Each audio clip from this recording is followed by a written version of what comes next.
Kuni kecha Toshkent davlat yuridik universitetida kriminologiya sohasidagi yangiliklar mazmun mohiyati va bu borada hamkorlik masalalari muhokamasiga bag'ishlangan davra suhbati bo'lib o'tdi.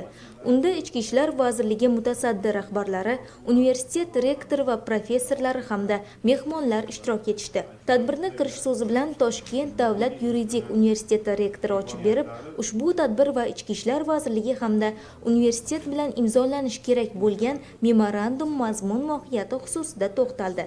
Shundan so'ng O'zbekiston Respublikasi Kriminologiya tadqiqot instituti boshlig'i polkovnik Baxtiyor Berdialiyev so'zga chiqib, jinoyatchilikka qarshi kurashishda islohotlarning ahamiyati mavzusida o'z fikr-mulohazalarini bayon etdi. Shuningdek, bugungi kunda jinoyatchilikning turli ko'rinishlari ommalashib, huquq-tartibot organlari tomonidan ularni issiq izida fosh etish va oldini olish borasida samarali ishlar amalga oshirilayotganini ta'kidladi.